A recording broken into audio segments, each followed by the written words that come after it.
Hello creative friends, I'm Anastasia, and today I'll be sharing with you 3 gorgeous faux stone DIYs that I bet you'll love as much as I do. Let's get into it.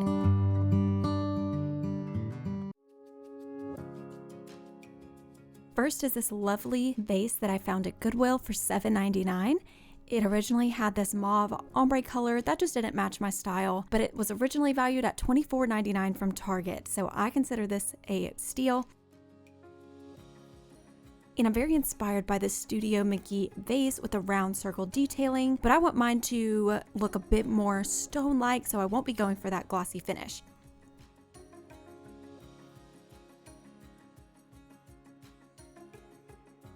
I'm giving this a light sand here with 50 grit sandpaper so that the paint sticks better. I'm using this bowl here to give me a level line all the way around the base to create my line for those round details.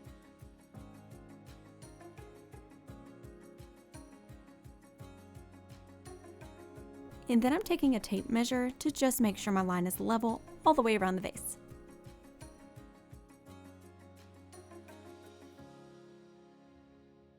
I'm going in with my hot glue and I'm going to create those circles.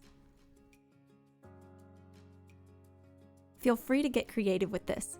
I wanted mine to look very organic, so I didn't worry too much about them being perfect.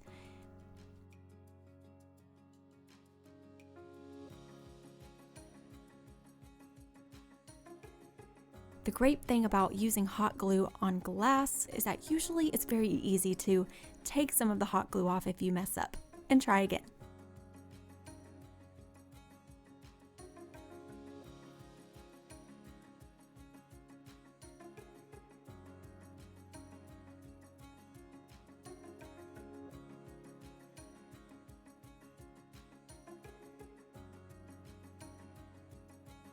After that dries, I'm going in with a white primer and I'm going to put one coat all around the entire vase.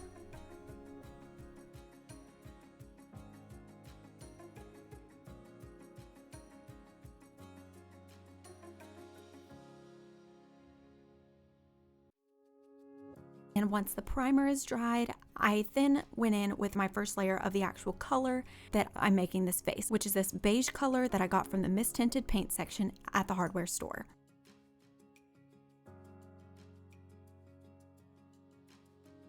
To make my paint thicker, I'm going to be adding some baking soda. I ended up doing 3 layers total, so with each layer I added a bit more baking soda to increase the texture as each layer progressed.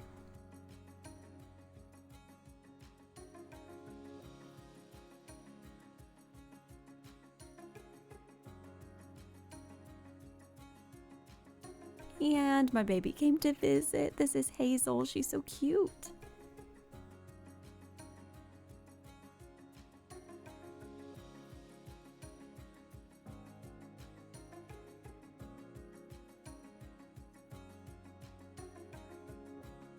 My next 2 layers are going to be sponged on using a paper towel.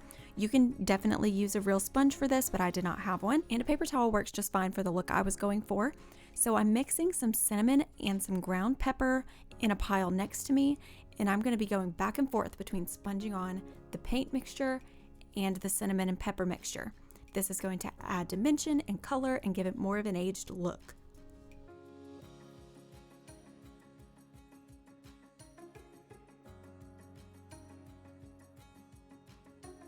And since this is a second layer, I did add more baking soda to my paint mixture to make it nice and thick so that it gave a lot of texture when I sponged this on. And now this is my 3rd layer of sponging on. You can tell it already has a lot of texture, but I just wanted to keep going with the texture on mine to get it to really look like an old piece of pottery. Feel free to do less texture than I do or more texture. This is a creative process and it's totally up to you how it turns out. This is looking gorgeous so far. You can definitely take some sandpaper if you'd like to tone down some of that texture and smooth out any rough spots. And I'm finishing it here with a matte clear coat spray.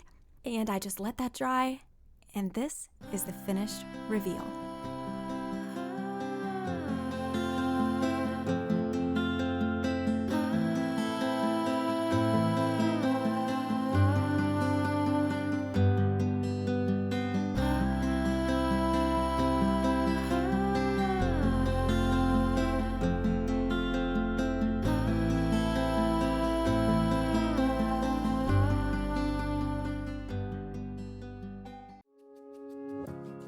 I am pretty sure you have all seen this candle that I'm about to DIY.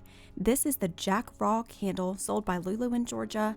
This candle retails for $360, which is just quite a bit more than I would like to pay for a candle personally. So today we are going to DIY this and put our own flair on it. So I got these 2 bowls from the Dollar Tree, and I'm using some E6000 to adhere them together. You can be generous with the glue, but be careful that it's not too much to where it would squeeze out the sides once you put the bowls together. I'm also adding a bit of hot glue because it dries quicker, and that will allow the bowls to be a little bit more secure as the E6000 dries. After the glue has completely dried, I would recommend using a spackle or nail hole filler to seal the gap between the bowls. This is not something that I did until later in the process, so save yourself some steps now and just go ahead and do it. After the glue has dried, I'm mixing some paint with some patching plaster at about a 50-50 ratio, and then I'm adding in baking soda until I reach the desired texture that I want.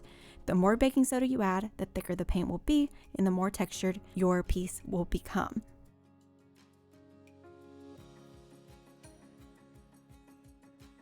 And once I got this all mixed up, I did 2 coats of this mixture overall.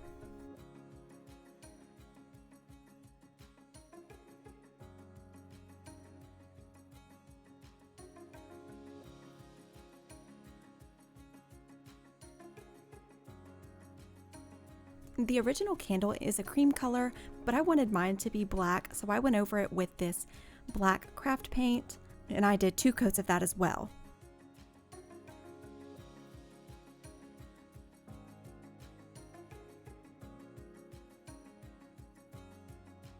After the paint has dried, I'm spraying on some of that matte clear coat, and once the clear coat has dried, we are ready to turn this into a candle. This is my favorite part. So of course, I grabbed a few of those unscented candles from the Dollar Tree.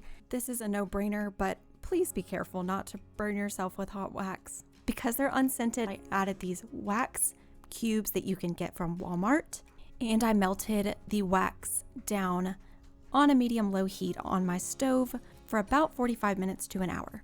I melted down 4, I ended up only needing 3. Once the candles are completely melted, you can scoop out the wicks to use in our DIY candle. I applied some super glue to the bottom of my wicks and attached them in the bowl. I highly recommend pouring your candles into a pitcher that has a lip or a spout on it, so that way you have the best success when pouring this into your candle. Unfortunately, my camera was not recording when I poured in my wax. Make sure you wind your wicks around a skewer or a popsicle stick while the candle sets. And once the candle sets, you can cut your wicks to your desired length. And now it's time for the final reveal.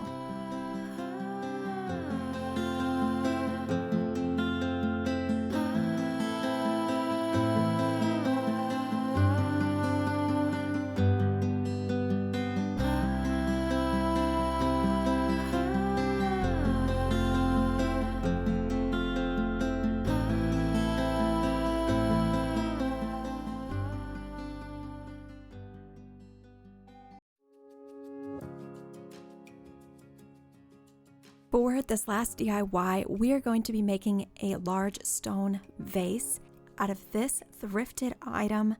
It was $12.99 at Goodwill, but it was a half off day, so I got this for $6.50. I wasn't sure if this was a plant pot because it does have drainage holes at the bottom, but it came with this metal ring around the top that I've never seen before, so if any of you know what this could be, please let me know in the comments. When I first saw this piece, I knew I wanted it to be black. I found this McGee & Co. jar online, and this restoration hardware vessel that resembled my vision, but for $200 to $300 each, I knew DIYing was a better option for me. Here I am getting it all cleaned up, then lightly sanding it with a 50 grit to allow the paint to adhere better. I did 1 coat of white primer, but you could use acrylic paint instead.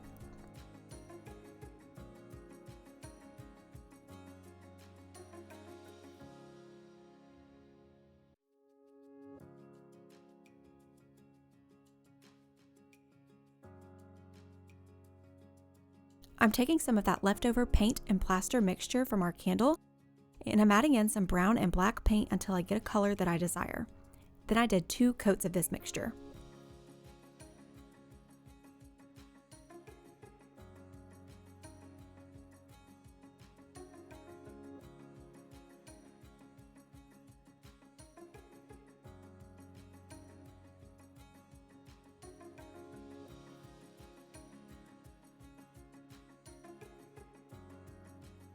Now it's time to texturize. So I'm combining a mixture of dark brown, golden brown, and mustard yellow and a little bit of red until I create a color that I like.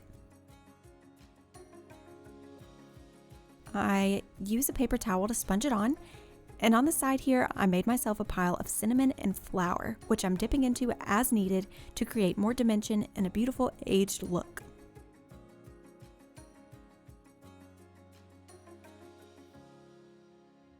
When you're thrifting, it is good to look at the shapes of items rather than the color. Items like this can be easily painted to match your color scheme, but it's a lot harder to change shape. I thought this one had a unique shape, and I loved that it's a larger scale item.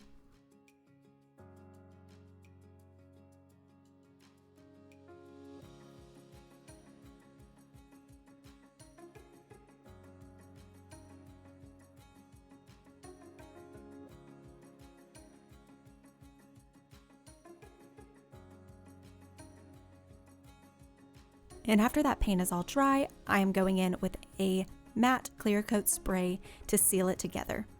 And now it's time for the final reveal.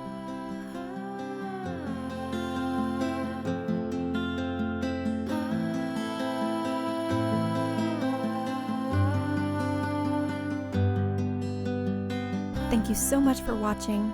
I truly hope you enjoyed these DIYs and learned something from them. Please subscribe because there's much, much more to come.